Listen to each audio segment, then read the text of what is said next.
Alors, ravi de vous retrouver une nouvelle fois sur ce plateau des cours en ligne pour une nouvelle leçon de lecture.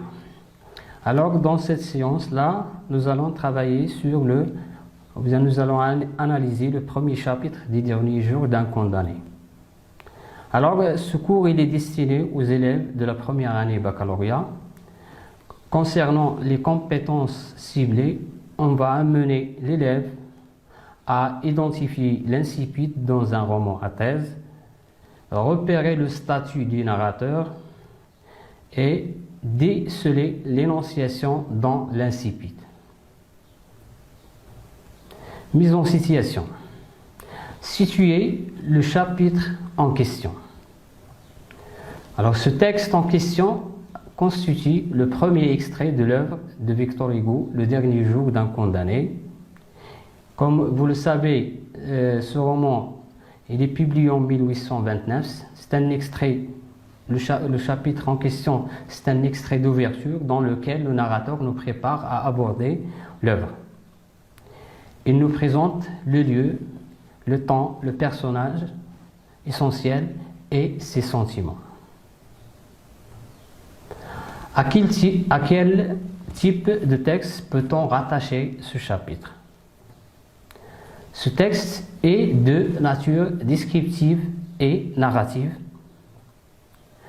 Ici, le narrateur il utilise l'imparfait pour décrire sa situation dans le passé. Et aussi, à partir du troisième paragraphe, on a la dominance des présents, la dominance des présents pour raconter ses pensées, ses sentiments après la sentence, ou bien après la peine de mort.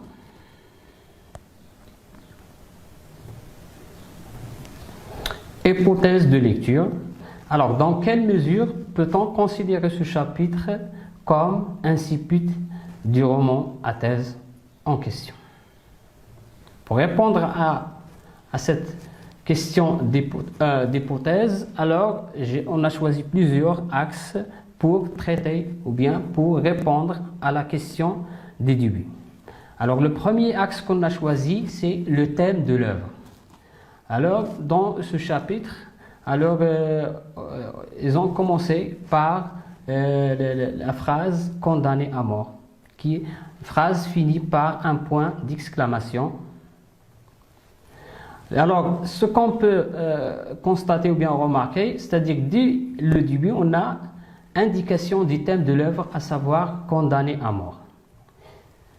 Et aussi, on met en avant la sentence avec un petit rappel, ou bien avec un rappel du titre qui est à savoir le dernier jour d'un condamné.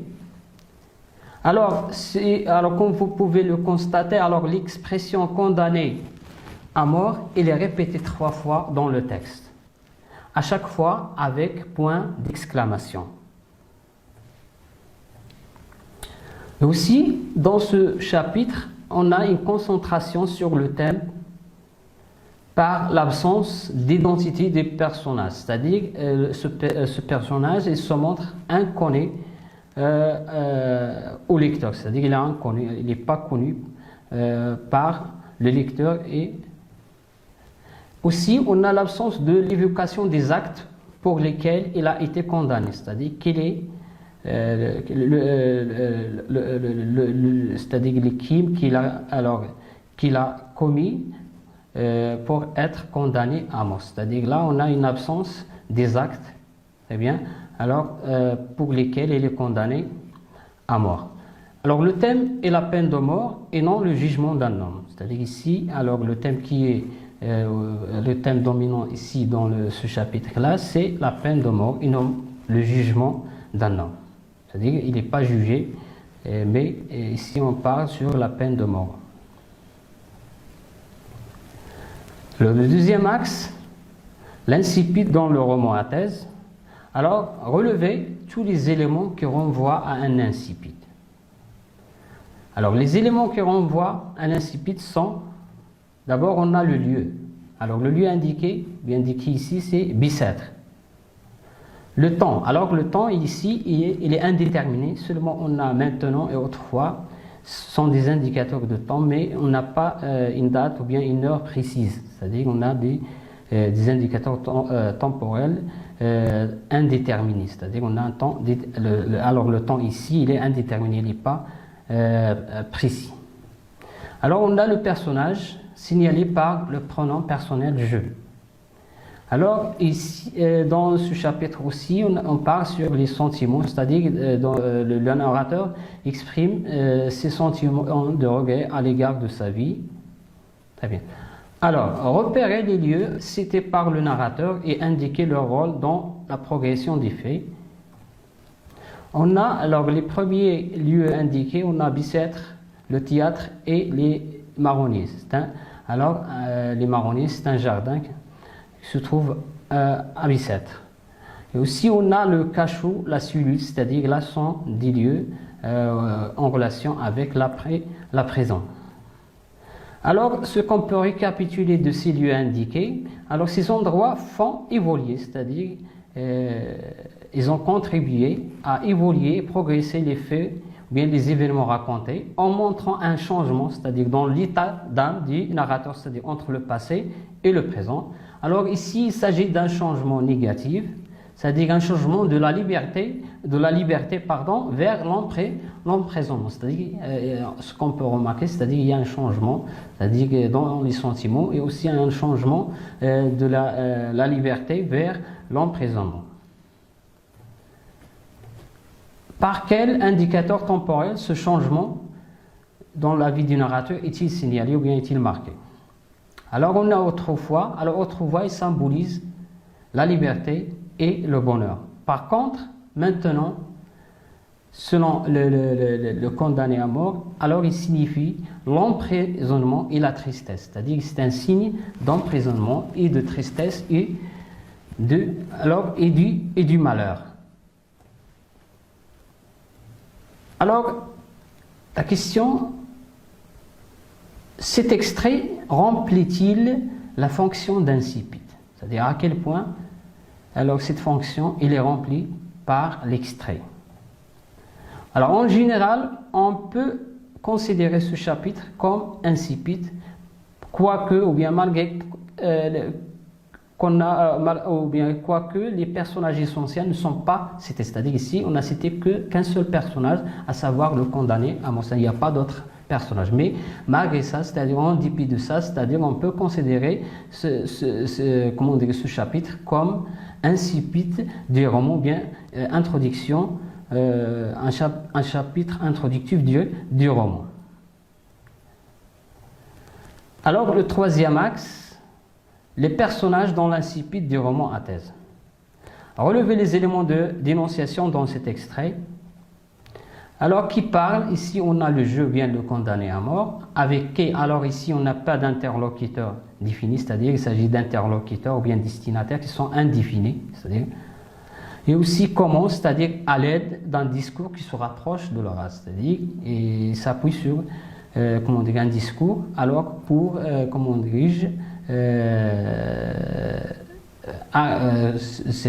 pour dénoncer la peine à mort et aussi pour nous montrer son état d'âme ou bien parler de ses pensées, ses réflexions et aussi ses sentiments. C'est-à-dire, on passe. Alors, de quel procédé de communication s'agit-il? Alors ici, dans ce chapitre, il s'agit d'un monologue. Alors, un monologue, c'est-à-dire que le narrateur parle à lui-même. C'est-à-dire que c'est un dialogue intérieur. Et aussi, on n'a pas un indice, comme on a dit tout à l'heure, il n'y a pas c'est-à-dire un indice qui renvoie à un destinataire précis. C'est-à-dire que le destinataire ou bien l'interlocuteur, comme on a dit tout à l'heure, ils sont indéfinis. Très bien. Et on n'a pas un indice qui renvoie à un destinataire ou bien un interlocuteur précis. Alors ici, on peut remarquer, bien on peut constater qu'il y a une opposition entre le passé et le présent, autrefois et maintenant. Alors le champ lexical dominant, c'est-à-dire à quel point le champ lexical montre cette opposition entre de l'état d'âme du personnage en question, ou bien du condamné à mort. C'est-à-dire ici, on a la dominance de deux champs lexicaux. Alors le premier champ lexical, c'est le champ lexical du bonheur et de la liberté. C'est-à-dire, alors les mots qui appartiennent à ce champ-là, alors on a jeune, riche, fantaisé, fête, libre. Alors tous ces mots renvoient au bonheur et à la liberté. C'est-à-dire surtout dans le deuxième chapitre, dans le deuxième paragraphe. Aussi, on a la dominance du champ lexical de la souffrance et de l'emprisonnement. C'est-à-dire, on a le mot captif, présent, cachot, sanglante, spectre, plan, misérable, horrible. Bien, tous ces mots-là appartiennent au champ lexical de la souffrance. C'est-à-dire, ce qu'on peut alors déduire de ce champ. C'est-à-dire, on a la dominance de deux champs lexical opposé, l'un par rapport à l'autre, c'est-à-dire le bonheur alors contre la souffrance et l'emprisonnement. Alors, le quatrième axe, la tonalité du récit ou bien le registre dominant. Alors ici, on a un registre lyrique. Alors, comme vous connaissez, lyrique, c'est-à-dire c'est le fait d'exprimer des émotions, alors des sentiments liés à l'amour, ou bien à la mélancolie, ou bien à la solitude. Ok? Et très bien. Alors, comme vous le savez, le registre lyrique dans ce chapitre, il est assumé par l'utilisation de la première personne du singulier je, qui est utilisé plusieurs fois, ou bien utilisé à de multiples reprises. Aussi, de plus, on a l'expression des sentiments personnels. J'habite avec cette pensée, je n'ai plus qu'une pensée. C'est-à-dire là, pour montrer que le narrateur il est obsédé ou bien il est hanté par cette pensée d'emprisonnement, de souffrance. Alors, pour récapituler ici, alors le point de vue ou bien la focalisation, on a une focalisation interne ou bien un point de vue interne qui apporte l'émotion et la force à notre texte ou bien au premier chapitre. Alors, cinquième axe, un enfermement, ou bien le cinquième axe et le dernier axe de notre étude et analyse de ce premier chapitre. Alors, un enfermement psychologique, alors image et émotion. C'est-à-dire ici, alors le narrateur il se sert d'images ou bien des figures de style, très bien, pour marquer l'enfermement psychologique ou bien l'emprisonnement psychologique. C'est-à-dire il a utilisé plusieurs moyens.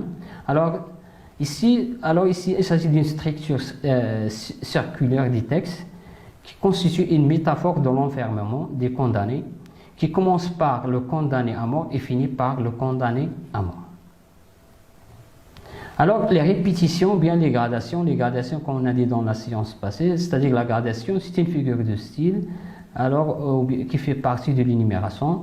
Alors, on énumère ou bien on enchaîne alors des mots qui ont la même structure grammaticale, mais d'une façon soit croissante ou bien décroissante, ou bien d'une façon ascendante ou bien descendante. Ici, on a chaque jour, chaque heure, chaque minute. C'est-à-dire ici, on peut dire qu'il s'agit d'une gradation alors descendante. C'est-à-dire on a commencé par le jour, après on est passé à l'heure, puis on finit par la minute. Alors, aussi on a une horrible, une sanglante, une implaçable, montre encore ici cet enfermement.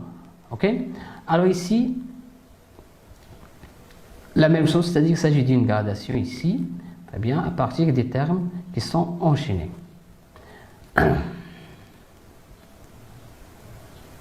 Alors, personnification. Personnification, comme vous le savez, consiste à donner des traits humains à un objet ou bien à un animal, comme la parole, la pensée.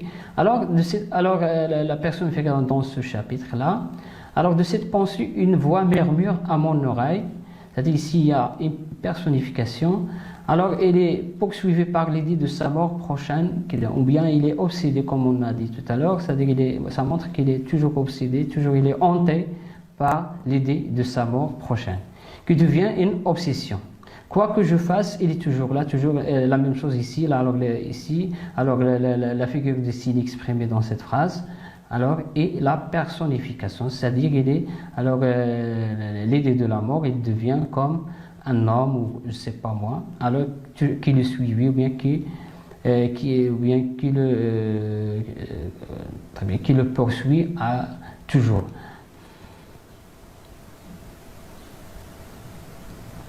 Alors, la métaphore philie, très bien. Alors, la métaphore philie, c'est quoi? La métaphore, d'abord, nous devons définir. La métaphore, c'est le fait de remplacer un mot par un autre mot, ok? Avec lequel il y a une certaine ressemblance ou bien analogie. Alors, métaphore philie, c'est le fait d'enchaîner des métaphores, mais on garde toujours le même thème, c'est-à-dire ou bien le même comparé. On peut dire on garde toujours le même comparé, mais on enchaîne des métaphores. Ok? C'est bien clair? Alors, pensée infernale, c'est deux mains de glace, c'est-à-dire les deux mains, c'est-à-dire qu'ils ressemblent à une glace, ok? Alors qui se glisse, ok? Alors il part toujours sur la glace, alors qui se glisse et prend la forme d'un coteau, ou bien sous la forme d'un coteau, c'est-à-dire il est toujours dans une métaphore qui est filée ou bien enchaînée de métaphores. C'est bien clair? Alors je passe. Alors enfin, ou bien pour conclure, alors ces images ou bien ces figures de style, elles donnent un aspect tragique à la situation des condamnés.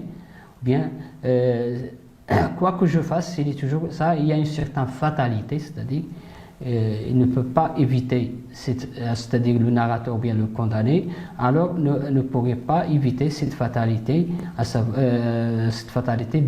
de la mort. C'est-à-dire quoi que je fasse, c'est-à-dire il est toujours là, c'est-à-dire toujours présent, c'est-à-dire toujours très bien, toujours là. Alors malgré toutes les tentatives que j'ai essayées, alors toujours l'idée elle est présente. Ça montre aussi que le narrateur, toujours, il est obsédé, c'est pas moi, il est pris par l'idée de la mort, c'est-à-dire, c'est comme une fatalité. Alors, qu'une certitude condamnée, inexorabilité de la mort, qu'une certitude condamnée à mort.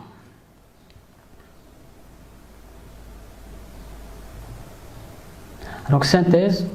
Alors, pour terminer notre analyse, on a une synthèse de ce qu'on a déjà dit et expliqué. Alors, l'incipit de ce grand texte engagé de Victor Hugo nous émerge ou bien nous plonge directement dans l'œuvre.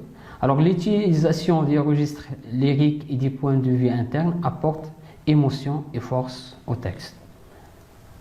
De plus, le thème de la peine de mort est mis en avant dès les premières lignes, c'est-à-dire il est présent, c'est-à-dire cette idée de la peine, il est présente dès le début du texte, ainsi que la prison, c'est le lieu unique des récits, c'est-à-dire il n'y a qu'un seul lieu ici, il y a d'autres lieux, mais c'est-à-dire le lieu qui domine, c'est la prison, c'est-à-dire comme lieu unique des récits. C'est-à-dire il y a d'autres lieux, mais seulement qui ne sont pas trop importants. Alors, ce réalisme se montre encore à travers la description de la vie du passé du personnage, c'est-à-dire à ce propos, il a utilisé autrefois comme indicateur temporel pour parler ou bien pour évoquer le passé, et aussi il parlait de son emprisonnement, c'est-à-dire en utilisant l'indicateur temporel maintenant, c'est-à-dire physique autant que psychologique. Okay. Ici, il y a deux moments essentiels. Il y a un moment de liberté, comme on a dit. Ici, il y a un moment, par contre, il y a un autre moment de tristesse, d'emprisonnement. C'est-à-dire il y a deux moments opposés. La liberté en opposition avec l'emprisonnement. Alors, le narrateur ici, il se présente comme une personne déchirée entre le présent et le passé. Il vit dans un dilemme. C'est bien clair? C'est-à-dire qu'il est déchiré entre quoi? Entre la liberté, le bonheur et l'emprisonnement et la tristesse. Merci pour votre attention. À bientôt, Inch'Allah.